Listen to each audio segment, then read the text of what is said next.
भाजपा का विधायक जमीन बेच दिया, रजिस्ट्री नहीं कर रहा है। सर्वे में स्वामित्व को आधार माननी चाहिए, कोई विवाद नहीं होगा। और ये सर्वे नहीं है, बिहार की जनता के लिए उलझन है। ऐसे सर्वे को ऐसी की तैसी जो बिहार के लोगों का अमन चैन छीन ले।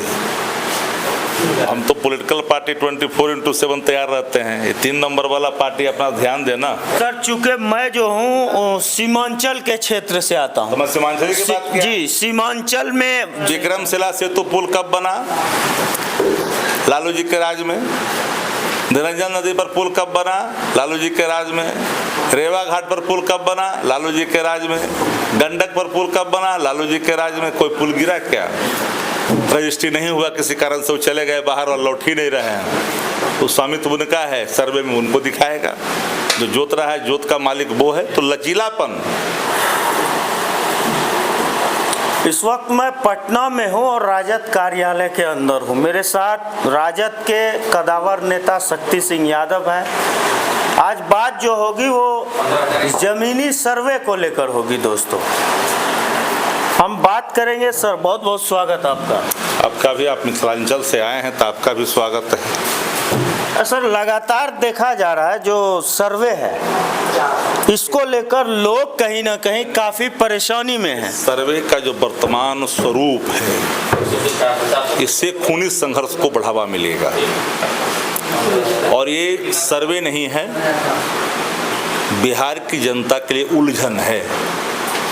और उलझन भी ऐसा कि बिहार में कहीं न खूनी संघर्ष तेज हो जाए।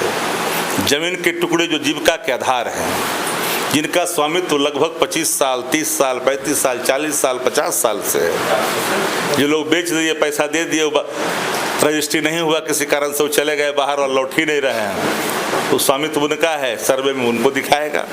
जो जोत रहा है, जोत का मालिक वो है। तो लचीलापन लाने की बार बार आग्रह नेता प्रतिपक्ष ने किया, आदरणीय तेजस्वी जी ने कहा सर्वे ठीक है, कराइए, लेकिन ये जो स्वरूप है तो खूनी संघर्ष को बढ़ावा देगा। भाई, भाजपा का विधायक जमीन बेच दिया, रजिस्ट्री नहीं कर रहा है, वो अभी उत्तर बिहार से आता है। एग्जाम्पल के लिए मैंने कहा, आपको पता कर लीजिए जाकर बिस्फी में। और जमीनमा जो है लिखी न रहा है, फिर कहेगा स्वामित्व मेरा है, आरोप लगावेगा जोतने वाला पर, फिर दोहन, फिर शोषण। ये कैसे चलेगा? इस तरह का सर्वे बिहार को नहीं चाहिए। ऐसे सर्वे को ऐसी की तैसी जो बिहार के लोगों का अमन चैन छीन ले। क्या लगता है, अमन चैन छीना जाएगा? इससे तो फायदा होगा लोगों का। जो सैकड़ों सालों से जो लफड़ा है, 50 साल, 10 साल, 20 साल, 30 साल से, वो कहीं ना कहीं खत्म। मैंने कहा कि कोई लिटिगेशन जिसका नहीं है, कोई उस पर दावा नहीं किया, जमीन जोत रहा है, उसको आप स्वामित्व से बाहर कर दोगे। ऐसा कानून उन्हीं को मुबारक हो जिन लोगों ने बिहार की जनता का मन चैन छीनने के लिए इस तरह का प्रारूप लाया हो। इसे स्वीकार हम नहीं कर सकते। बिहार को हम झंझावात में, बिहार को हम अपराध के हालात में नहीं छोड़ सकते। हम इसका प्रतिकार करते हैं और करेंगे। सर्वे का मतलब समझनी चाहिए। सर्वे में स्वामित्व को आधार माननी चाहिए, कोई विवाद नहीं होगा।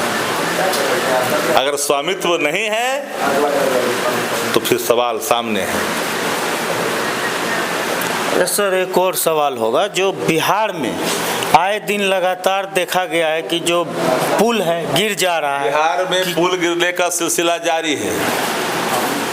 भ्रष्टाचार, संस्थागत भ्रष्टाचार से निर्मित पुलें लगातार दम तोड़ रही है और भ्रष्टाचार के रोज नए परिभाषा को गढ़ रही है। जिन पुलों को जाकर के देखते हैं, जिन ब्रिजों को जाकर देखते हैं, जिन बांधों को जाकर के देखते हैं, देख करके आते हैं, वो बह जाता है, टूट जाता है, गिर जाता है। बिहार में ही क्यों होता है सर, और किसी राज्य में ऐसा?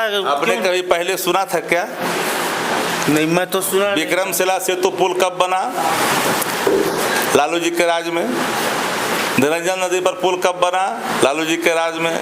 रेवा घाट पर पुल कब बना? लालू जी के राज में। गंडक पर पुल कब बना? लालू जी के राज में। कोई पुल गिरा क्या? बता दीजिए। ये तो रोजे बनता है, रोजे बिगड़ता है, रोजे गिरता है। सुल्तानगंज की पुल 4 बार गिरा। अररिया में भी तो हमारा, अररिया में तो पुल गिरी है। अररिया में तो भ्रष्टाचार का जैसा खेल चलता है डलोडी में, तो सबको पता है जी, बताने की आवश्यकता नहीं है। वहाँ तो बालू की भीति तैयार की जाती है और बाढ़ का हवाला देकर के पुल को प्रवाह किया जाता है। हर कोई वहाँ पर कुछ न कुछ प्राप्त करते रहता है। आप किसी क्षेत्र का आदमी, आप लोग आपके क्षेत्र के लोग हैं, वह भी लोग संपर्क में रहते हैं। सर चूंकि मैं जो हूँ सीमांचल के क्षेत्र से आता हूँ, तो मैं सीमांचल की बात किया। जी, सीमांचल में, सीमांचल जो है खास तौर पर बाढ़ का एक सीमांचल में बड़ा मुद्दा है सर। मुक्ति मिलेगी क्या? बाढ़ का अस्थायी निदान, बाढ़ को समझना पड़ेगा।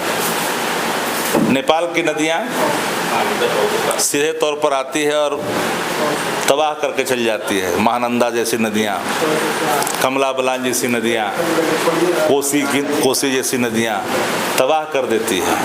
तो इन बातों को समझना पड़ेगा और उसको एक लिंक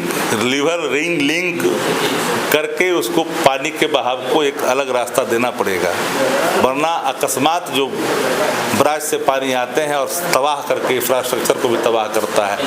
हर साल हजारों हजार करोड़ का इंफ्रास्ट्रक्चर ध्वस्त हो जाता है।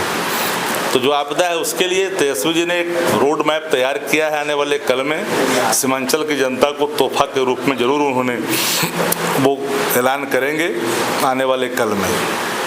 सर अंतिम सवाल होगा, चूंकि चुनाव भी करीब है 2025 विधानसभा का, उसके लिए आप लोग कैसे तैयारी कर? हम तो पॉलिटिकल पार्टी 24/7 तैयार रहते हैं। ये 3 नंबर वाला पार्टी अपना ध्यान देना।